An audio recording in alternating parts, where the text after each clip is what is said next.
Yohomi Takiape, Ava Cordova Machiape, Malakota and Taos Pueblo. My Thama is Joseph Conquilla Cordova. My Ina or my cause, Patricia Crow Cordova.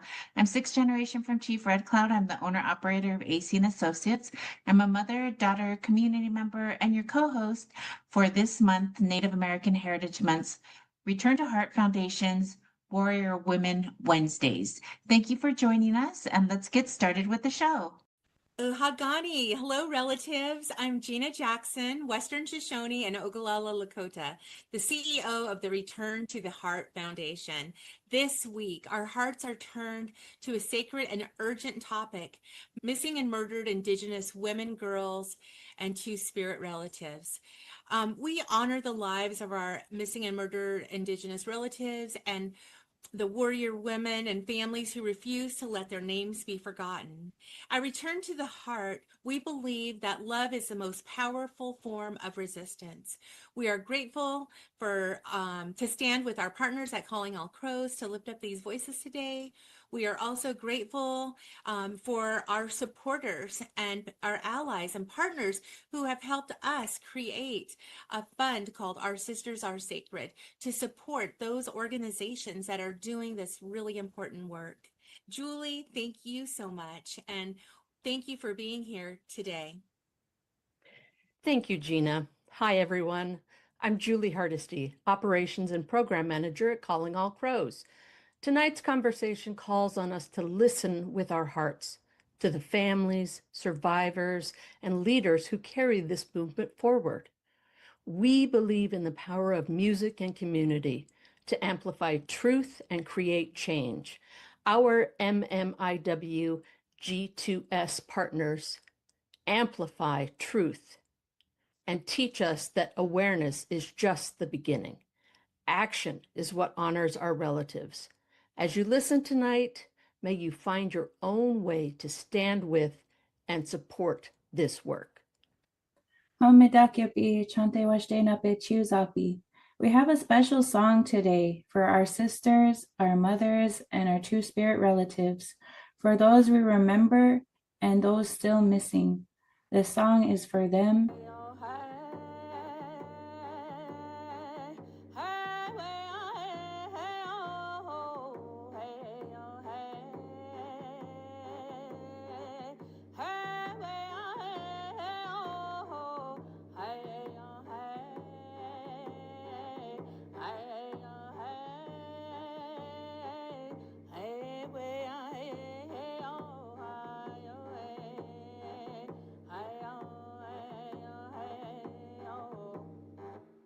Remember me when the sun comes up in the morning sky. There I will be, soaring with the eagle so high, feeling free.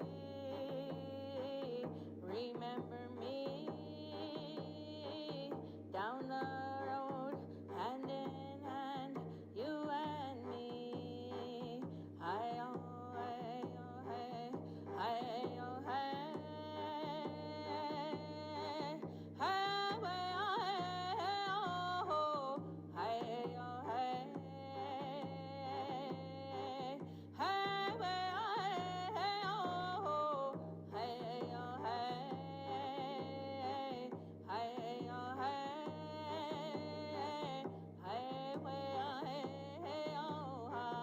hey, hi, oh, hey, hi, way, oh, hey, oh, hi, remember me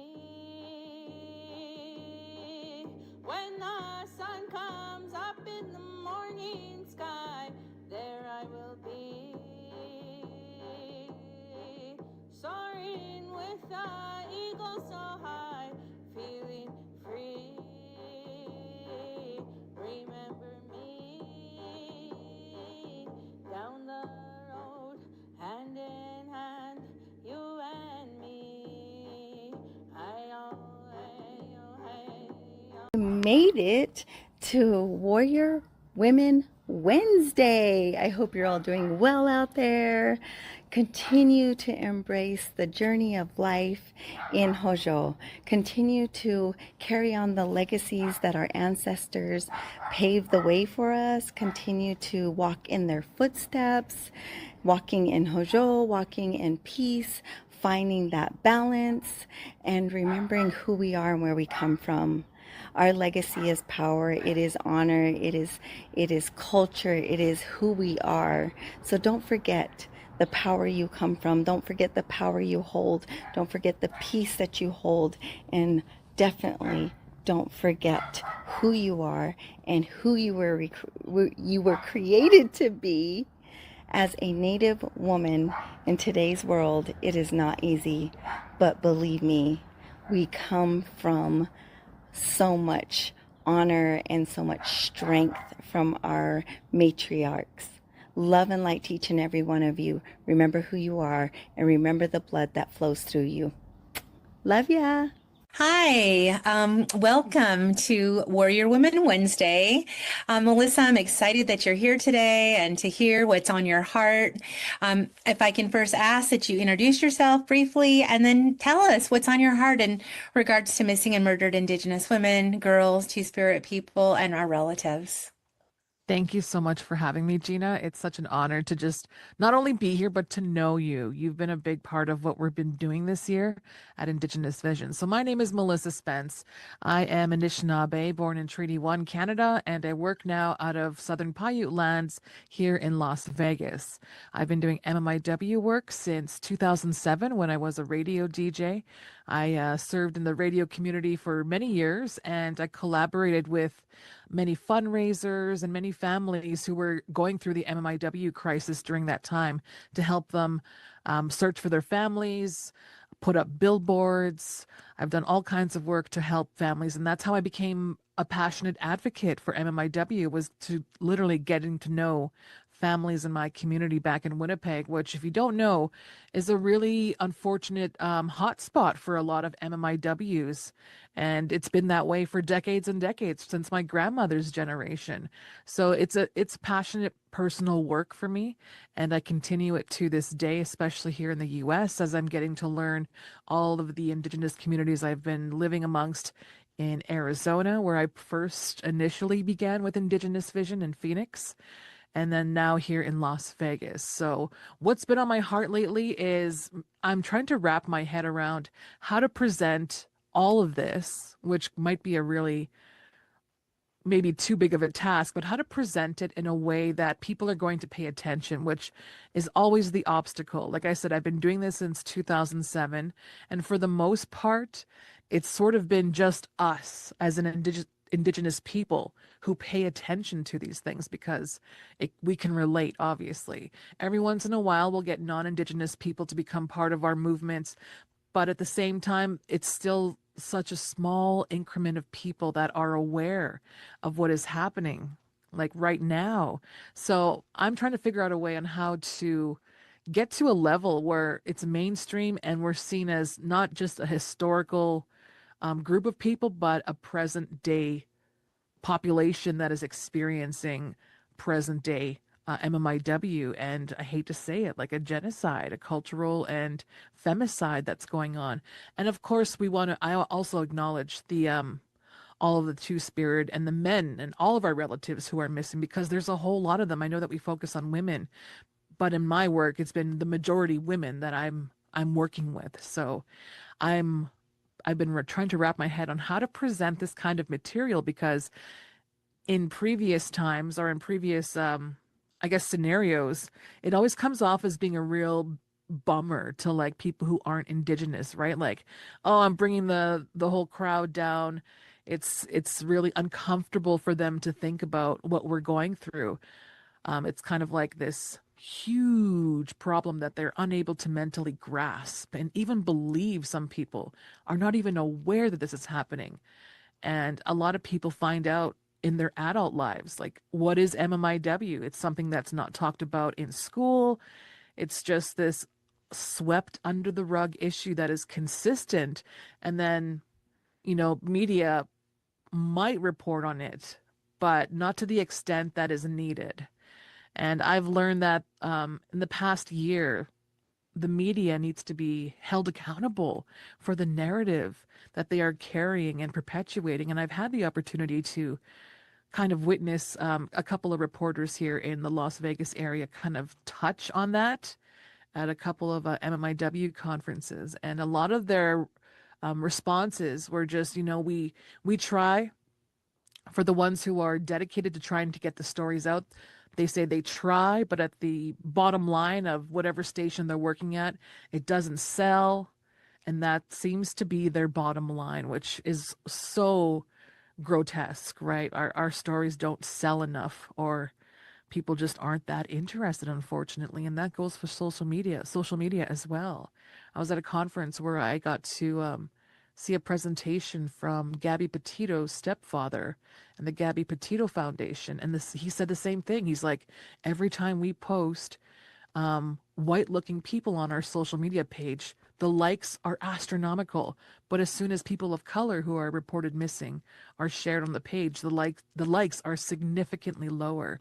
So that's where my heart is at right now, is how can I contribute to switching the narrative, or at least help boost our level of awareness on a mainstream platform. Mm-hmm. Yeah, no, that is so important. One of the ways that I've been thinking about it is it's so important to change the way we talk about things, change the language. We are in a country that boasts, equality and justice for all the things that have not been afforded to us.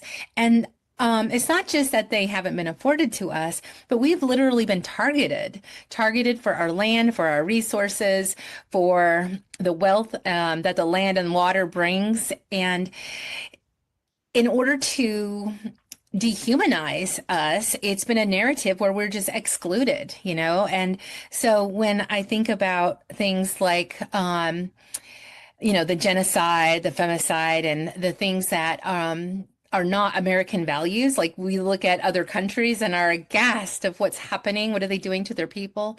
But not being aware of what's happening here in the U.S. And it's so important to bring those words in a way that it's not just what we're going through, it's what is being done to us. We wouldn't be going through this if we were not being targeted because they can get away with it. And it's just so hard. But I appreciate you so much for having your voice. And you do other things too, as far as like supporting the families and the advocates. MMIW Warriors is our official program name.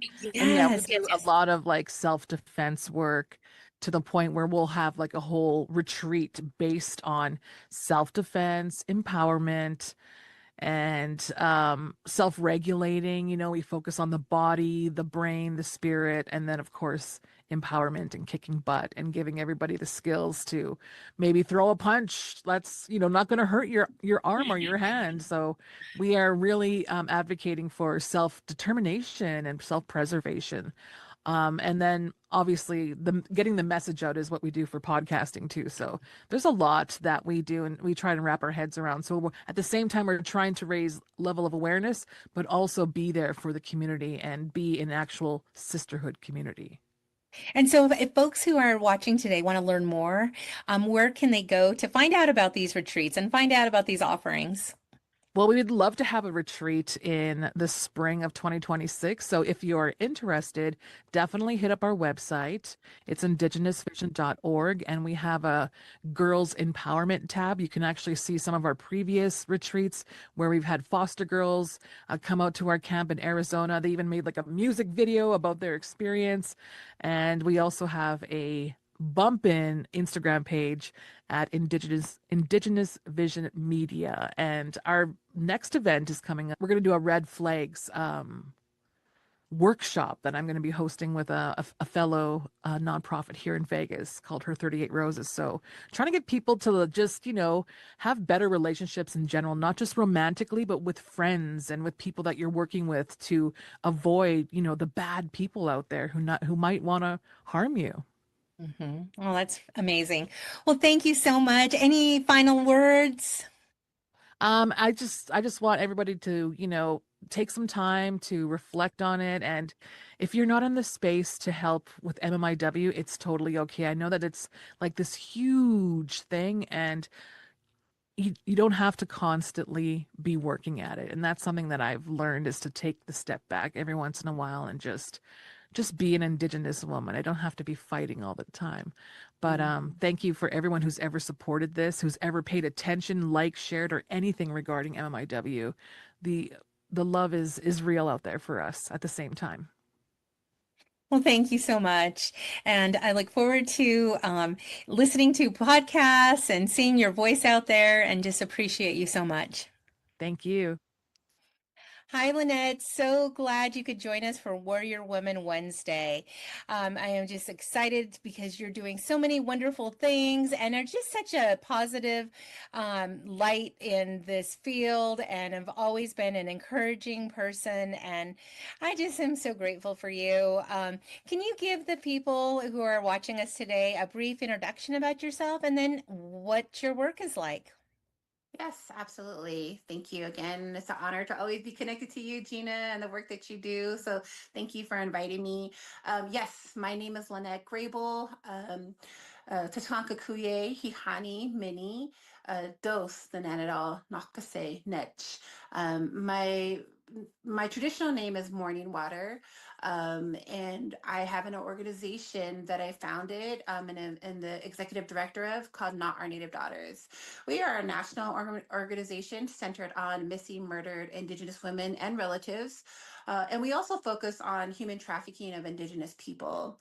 I'm glad to say that we've been doing this work for over 10 years and wear many different hats during this past 10 or 11 years or so. And so, it's just the heart and soul of a lot of things that we do is to support MMIP families.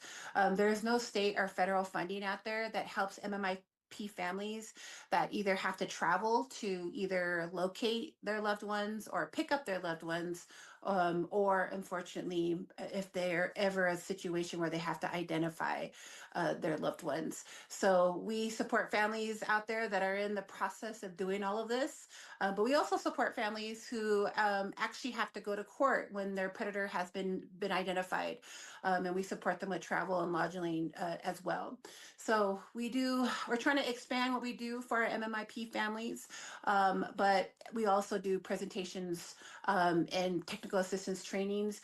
We train law enforcement and social services, but we also train tribal communities on tribal hotels and casinos how to identify what does human trafficking look like in our tribal communities. That's so important.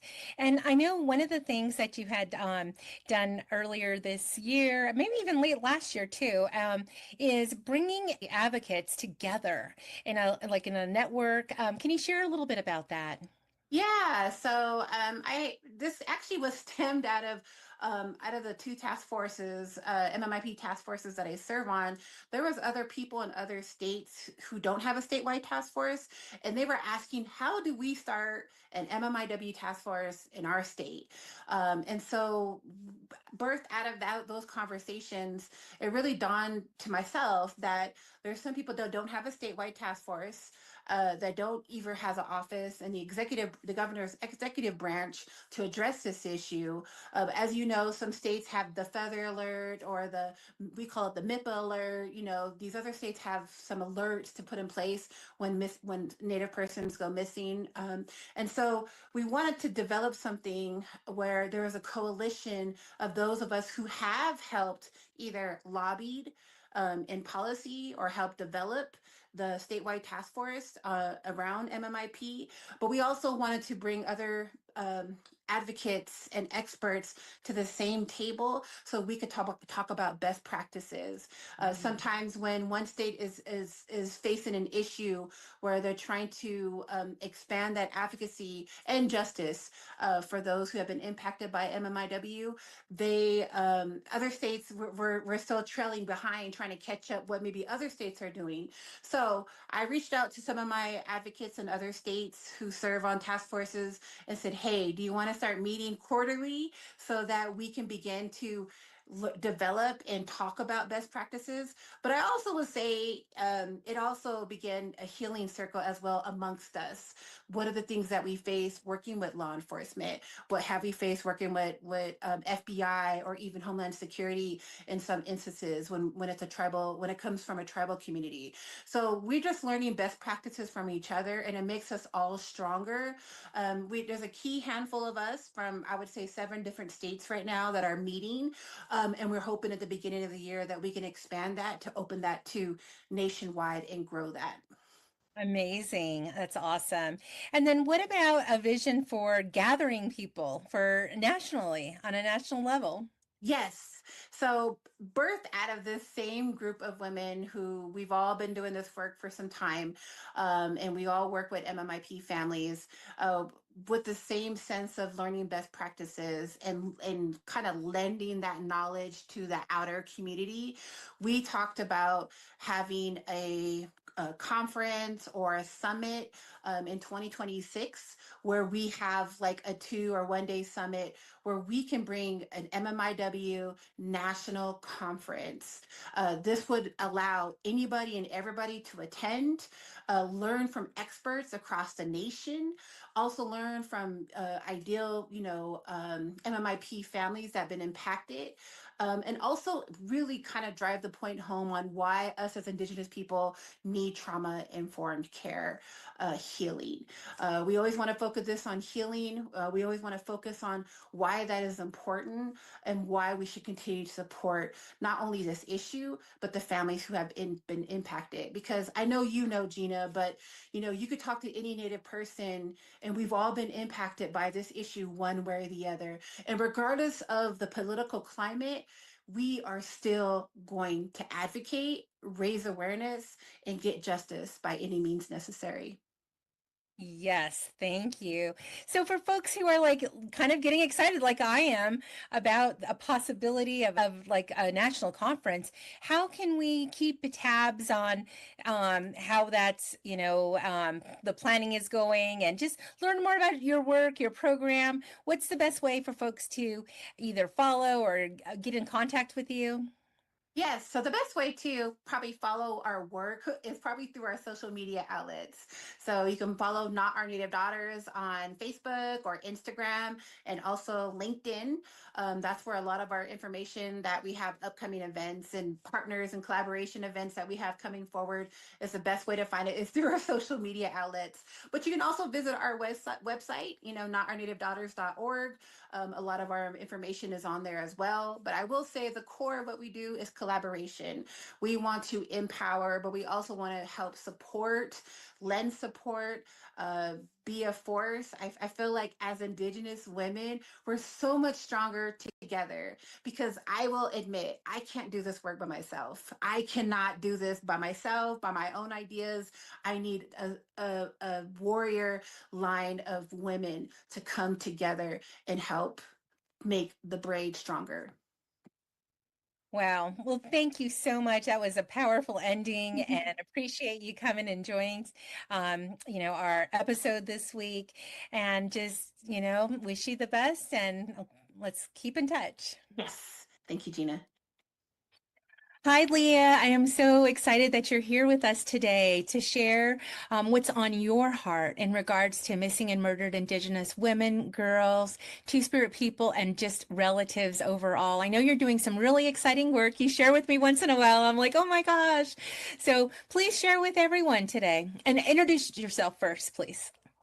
So Oki Nastu Nidanaku Punakaki Askani Bikani. Hello everybody. My name is Leah Wetzel. My Blackfoot given name is Punakaki Elk Woman, and I'm from the Piikani band of the Blackfoot Nation. We're the only ones in the US. The rest are up in Canada. A little bit about myself. So I'm a mother. I'm a woman in recovery. I've through my own lived experience of surviving human trafficking, domestic violence, traumas, being an Indigenous woman or person in society today, knowing that we live with intergenerational trauma, we come into this world with that in our DNA. And so just like any other relative out there, I'm really trying to, make sense of a lot of that within my own life. A big part of my recovery has been reconnecting to my traditional ways, to, who I am, who my people are, those sorts of things. So in 2017, I was in active addiction majority of my adult life. In 2017, I almost lost my life due to a trafficking, kidnapping, really horrible situation. One of those things that you see in movies. Really, a horrible circumstance and situation. Have to get into that another time.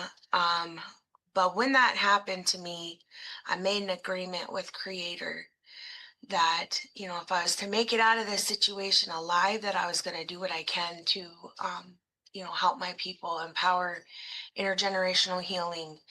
At that point, I really didn't know how to do that within my own life. And so fast forward, 2020, I started giving back after being about 2.5, 3 years in recovery, getting involved with kind of the grassroots efforts surrounding anti-trafficking, and missing murdered Indigenous relatives and those intersections in between. And now, I sit on our state MMIP task force. I sit on our state anti-trafficking task force. I've helped with some legislation within Montana to make trafficking a felony and to kind of add some of that verbiage. And yeah, then, I met Gina back in 2020. I first applied for one of the mini grants. I didn't get it. The second year I did. And I've just kind of been on this journey, and we got to partner on an amazing project. And yeah, that's a little bit about me, a little bit about the project. It's really taking trauma-informed principles training. I'm master trained in trauma-informed and cultural humility. And so it's really, Gina, you came up with the idea, indigenizing that trauma-informed training and really adding some extra pieces to it that are focused on anti-trafficking, strong advocacy, partnerships, allyships, cross collaborations, cross-jurisdictional collaborations, a little bit of, what to do when somebody goes missing, those sorts of things. But, having those pieces in it, and launched it out, piloted our first in-person session. It went great. We are going to be piloting a virtual. The list is already halfway full, and it's going to be in May. And so the word's definitely out. But another piece was collecting self-identified data by us, for us. And, that's a big part of my advocacy within our people within this work is, put the lateral violence aside. There's enough hurt and harm for everybody. So let's all, get in there, and together we can do a lot more. We can strengthen our efforts, but really finding sustainability, because right now the environment within the United States, it's a rough situation to be in. Some of our documents, some of our hard work has come up missing, and we're only being able to find sections of it. And so I think this is just a time to, yes, there's some exciting things that I get to be involved in, but the reality is our people are still needing justice, that sort of thing. So if people are interested in your upcoming training, where can they find out more information? Yeah, they can contact me through my email, empoweringwomen365@outlook.com. They can find me on social media. I'm on LinkedIn, Facebook, Instagram, all those good things. And yeah, we're actually already booking fee for service right now. So if anybody's interested past this grant cycle, definitely get a hold of us. And also as a speaker for conferences, for trainings, that type of thing as well? Yep, I have been getting, last 3-4 years, I've been doing speaking engagements, sharing a little bit of my own lived experience, doing, national speaking events, statewide, that sort of thing. Yeah, and I'm really wanting, continuing to empower the lived experience leadership. It's so important, that we're on our own journey of healing, but also that we don't forget to really empower those people that have gone through these things or are going through these things as well. So you can find some of our interviews where we are empowering those voices, family members of missing murder Indigenous relatives, Indigenous survivors of human trafficking, and we even have an interview with boots on the ground search and rescue advocates, some folks that are right in the midst of the dealing with the outcomes from the Arizona fraudulent situation, where our people are definitely being exploited, trafficked, and being murdered. Yeah, well, that's so important work. And for folks out there listening, you have to meet Leah. Find her on social media, follow her. She has so many good resources. Thank you so much, Leah, for joining us today, and continue rock on, warrior woman. Thank you, sister. Hi, Amanda. So glad you're here with us for our Warrior Women Wednesday episode on missing and murdered Indigenous women, girls, and Two-Spirit people and relatives in general. Would you please introduce yourself and tell us what's on your heart today? Thank you so much for having me, first of all.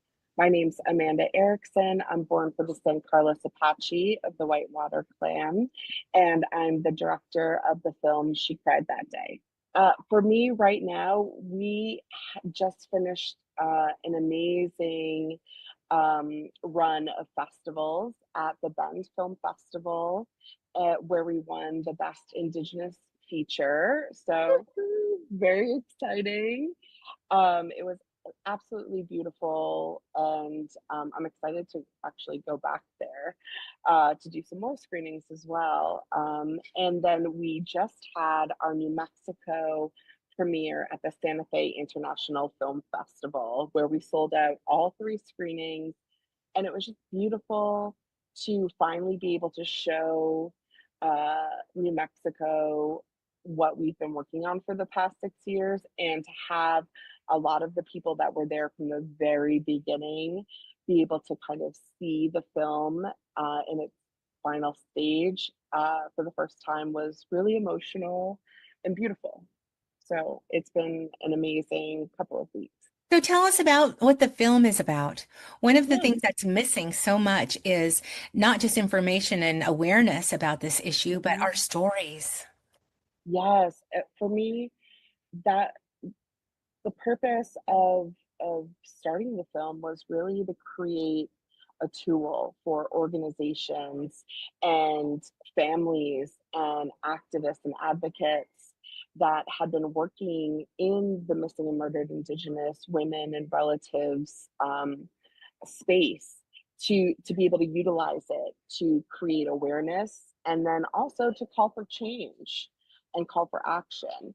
And so our film follows a family from New Mexico, Christine Means, and her family, as they fight to advocate to reopen her sister's murder case. And along the way, you meet advocates that are on the front lines. You hear from state police, tribal police, from elected officials and those in Indian affairs that were really working around the clock to figure out what is happening, how do we combat this, and how do we support the families that are continuing to push for justice. And unfortunately, you get a close-up look at what so many families go through across the country, not just in New Mexico or in the Southwest, and obviously in Canada as well, where they're really a lot of times on their own, fighting to get information, fighting for action to happen, for people to be held responsible. And you even get a look at those that are looking for their loved ones still. And so I think the film really helps anyone from inside Native communities and also those that are far outside of Native communities understand and get a little perspective on this crisis and what these families are having to go through. Yeah, sounds so powerful. I'm excited to see it. When will it be available for organizations, or can tribes invite you for screenings? Like, how does that work? Yeah, right now we are in our kind of festival phase, and going around the country screening the film and inviting local MMIP organizations or families that want to come and speak out and have a platform to talk about what's happening in their community. And then absolutely, we're looking to continue those screenings and have an impact campaign where we bring this film along with other resources to communities that have been hit hardest by the crisis. So if your community is interested in being a part of that and showing a screening and having some discussions about missing and murdered Indigenous women and relatives, then absolutely email me. You can go on our website, shecriedthatday.com, and contact me directly. And we're kind of really pushing to get some sponsorships and grants to continue this work and continue to help the families and the organizations that are in need. Oh, well, thank you so much. Are Thank you also on you. social media? Can folks follow you? Yeah, you can follow us on Instagram at Sees Clearly Productions, SEES, Clearly Productions. And we've been putting a lot up about future screenings or maybe some last minute screenings. So that's a good place to check out and see where you can see the film right now.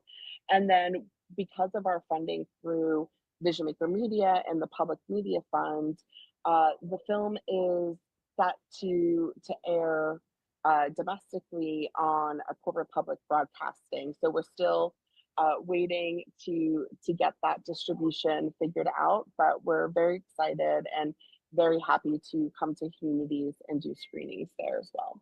Awesome. And are you able to drop a few places and dates of upcoming screenings? Yeah. Right now we have, in November, we have, we're going to be screening at the Center Film Festival in Pennsylvania. And then I believe right before Thanksgiving, we'll be at Los Angeles, LA Skins Festival. So very excited for that. And I believe that's Sunday, November 23rd. And then the day after Thanksgiving, we'll be screening the film in Atlanta, part of the First Voices Festival. So yeah, check us out. Please come out. Amazing. Thank you so much for joining us. And thank you so much for being a part of us as one of the Our Sisters Are Sacred Fund grantees, and also for anything that we can do to support you with other introductions and just lifting up your voice. And this issue is so important. We need everyone to not just know, but to take action.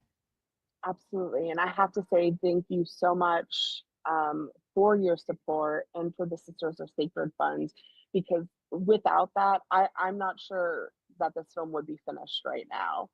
And so I'm so thankful to your organization for supporting us and getting us through that last final push to get this film out there, because I've seen it really make a difference already. Families coming up to us and saying, being able to see selves in the story that's happening on screen makes them feel less alone, makes them feel supported.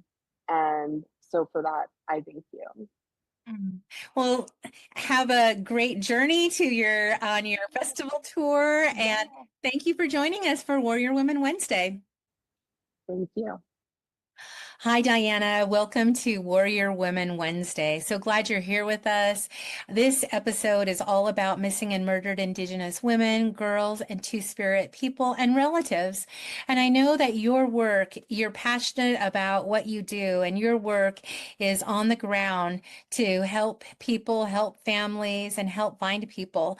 I'm so glad you're here with us today to talk about it and to share a little bit about yourself, why you do this work, and how your organization got started. Okay, I'm Diana Bird. I'm with Holding Hope Search and Rescue. We were started when Arden Peppian went missing. She was 3 years old. She went into Medicine River. My husband was one of the first people on site. I thought for sure if anybody could find her, it would be him, because he knows the area like the back of his hand. And it was 2 a.m. It was snowing. And I said, get out there. You know, I sat in a car, of course, because I'm a dictator, and I didn't want to search. And I remember he was out there for like a couple hours. And then I remember he comes over to the car and he looks at me and he bends down and he's like crying. He said, Diana, what do you hear? And I was like, nothing. And he said, yeah, it's snowing. If she was here, you would hear her. He said, she went in the water. We need to get upstream. And he said, first sunlight, we're going, to the water. And it was so funny. He had just enough time to get our horses who we turned out for the winter. We always turn them out. And when they came in, it was like they knew. They didn't act up. Normally they're going to buck somebody off or do something crazy, but they must have, they do. They feel our spirits, and they knew something was wrong. They all stood quietly. They got ready and just no hassle, loaded in a trailer, went 10 miles up the river. And my husband, marked everything in his brain, where she could be, if there was any spot. And he rode, looked for her, didn't find her, but he got close to the spot where his horse just like jumped in the water. And he was like shocked. He come home. He said, my horse never does that. He's, what's the matter with him? And we couldn't figure it out. And we go to a training later and find out that horses, when they pick up scent of a dead person or animal, they'll run to it or away from it. And this one ran to it. And that's just kind of horse he is. And through the years searching for Arden, her mom was alive at first, and she started helping us. And I remember once it was like the water was still swift, and she said, I'm pretty sure the dogs hit her. And she made her husband and us tie a harness up to her, and she jumped in the water. It was really, really cold, and she went under because she was trying to find her baby. And we pulled her out, and then that's the first time I ever seen her cry. She was really a strong woman. That's the first time. And I thought we would never, ever again, as long as we could, allow parents to be left like that. And we'd always be, no matter what, there to help them. And she said, you guys are holding hope. You guys are my baby's hope, and you're holding hope for me. And one day you guys are going to be the best search and rescue team around. And she said, like, I know you, Diana, you're going to go out of your way. So like when she went missing, there's these formulas, like how far a person would go in the water. So I researched that. I researched technically where she'd be. I researched where she could get stuck. And I just did a lot of research. And we knew we needed dogs. And we said, why is it so hard for Indians to get a cadaver dog? You think we just have them handy, but and if you find one, you have to go to the police and get approval. There was all these like roadblocks, and we finally found a dog lady that was willing to train our dogs to help us, without having to jump through all these hoops. And so that was one of our steps, and just to become better trained, and not just for ourselves, but for the families. We've learned that mental health is really important. Like my daughter used to say, you search for more for Arden than you pay attention to our family. And they were really resentful at the time. But then when they got to meet Urbana, their mind changed. And my kids have come helped us search. We've had, my little boy is 9, and they look like, what's this little guy doing? I'm like, it's reality. We're down here every day searching for Arden, and he knows what we're doing. I could leave him home, but he understands fully what's going on here, and it's a reality we live with, and I can't hide it from him. And so he knew from a young age, and it's kind of like it was a group of moms, and we had a man, but a couple of them that would follow us around and protect us while we were searching. And it was all because of Arden. And there's been a few more people missing, and we are trying to go search for them too. We do take our time when we can, but just to make sure that parents never get left out like that. Like no answers from the police. Then I remember they would just ignore her, and things, they'd get tips and they wouldn't tell them, and she would hear about it. And I just remember how hurtful that was, and I could never understand why the police couldn't communicate with them. And so we try to do a lot of that too, advocating. Yeah, that's amazing. It's like family to family, but now creating an organization. You also shared a little bit with me before about another organization came and supported you. Oh, the Northern Cheyenne. Oh my gosh, they're just wonderful. So when Arden went missing, I really didn't want to search. I technically don't like the wilderness. I don't like outdoors. I have high anxiety. I don't like being near too many people. So I sat in a car. My friend was like, let's search. And she was active in the MMIP in Canada. So way before it was even in the United States, she was doing this. And she's the one that made me go search for Matthew Grant. And she said, come on, Diana, we need to get out. And so I sat there and watched them. But it wasn't until I seen the lack of communication with the parents that I actually wanted to get involved. I seen like Northern Cheyenne, they were just the coolest. They had their little orange vests on and they were all walking in and they were a team, an Indian team. And I was just like, wow, I really admire them. They came on their own dime. They stayed. And they even stayed after to help us. And she actually took me to a couple workshops that Northern Cheyenne did to get better. So Wow. that lead team for me. And then you decided that this training was really important. So you guys became one of the first fully certified all native search and rescue programs. Well, that's what my daughter said. Mom, you're the first Native women leader. And it was funny because we'd call people in like divers or water specialists, and they'd walk right past me and they'd go right to my husband and they'd say, well, what are we looking at? He'd say, I don't know, go ask her. And he was serious because he's like, no, I just follow what she does. And it took a lot of research, like, log jams, how somebody gets stuck under, and just years. And so we did have a lot of dog hits, and we'd find this green material in the same spot. And so we're trying to piece that together. And it's just a lot of hard work. And what's unique about us is that we look for people that's been missing forever. They don't have to be, they could be recently missing. We'll look for you too. But we can still, on our downtime, go look for people that haven't been found yet. And that's what we like to do. Yeah, that's amazing. And you work mainly within your tribe, but also are invited to work with other tribes? Yeah, we can do mutual aid offers with them. And they just need a letter and we can go. And I think the horses are so unique because they can smell human scent too, and they cover a broader area. And like when we're searching with the horses, like they'll go. And sometimes I want to run, but I'm on foot. So we have to be thorough where we're at, and like we can send them ahead and we know, like, did you clear this area? And we get stuff done faster. And so they're unique in that way. They can go faster than we can. Yeah, horse medicine is powerful. Right. And then, they'll search on their quad machines, but you're technically going by too fast. There's so many things you could miss. And horses, they sit higher and they have a better perspective, and you're just watching them. They're smart. They're actually amazing. It's like always been in them, and we just never knew we could use them to our benefit. And we're like, hey man, this is something we can do and we're good at it.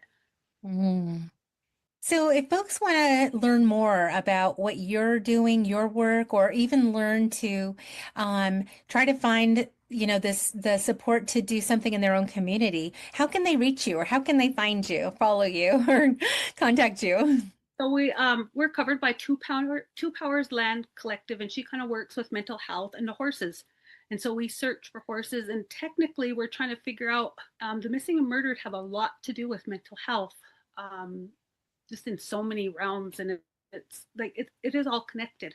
So under her, she umbrellas us, and she watches what we do, and she's always looking to get another team. Like she invited people to join us for the equine search and rescue scent training. We had nobody take us up on that. Oh my goodness. Right. And we all put it out there, and we're like, why does nobody want to learn this stuff? Because puts us on the top of our game. On the lost person behavior, it's like a computer program. You learn it. So somebody's missing here, I can put some rings down where we could potentially find them. I could find corridors just fast using that kind of technology now. And it's to be trained like that is really important. Like Arden's dad, he can search for bones at night using UV lights. So he went training to do that. And we're not brave enough yet because we have bears, because we'd be hunting with the bears at night. But we're going to do that someday. Yeah. Yeah. So if somebody is interested in the future, so they may have missed the training before because they didn't know about it, but if they're listening to you now and they want to be connected, would it be best for them to maybe reach out to me and I'll connect you directly? Or would it be, do you have another preference? She does have a page. It's like Arden Pepian Holding Hope. She's on a Facebook page. Two Powers Land Collective. She kind of like does all that stuff. But once anybody like asks us questions, we have some people that follow us that just kind of answer for us or look us up because they really want to find Arden. They want to find the people that are missing. Yes. We got a great number of resources, like a canine operator who will help us. She wants to train people. I was hoping to get somebody from each reservation to come take classes with her. and it would take like 6-7 months to a year, but it's worth it, the investment, and you're still looking while you're training your dog. Well, hopefully you're inspiring folks who would maybe not have even thought about it. Maybe they were like you, wanting to sit in the car, but just hearing your story will be, and knowing that in our communities, people are missing, whether it's kids, whether it's women, whether it's, our male relatives, people are missing. And so thank you for sharing your heart today. Thank you for sharing your work today. And for folks listening, be inspired. And if this is something that you want to learn more about, you can go to the website, and you can also contact me directly and I'll connect you. So thank you so much for being here, Diana. Thank you. Thank you to our guests and to everyone who joined this powerful conversation. May we continue to remember, protect, and bring every relative home. Healing is a sacred act, and every voice raised in love moves us closer to justice.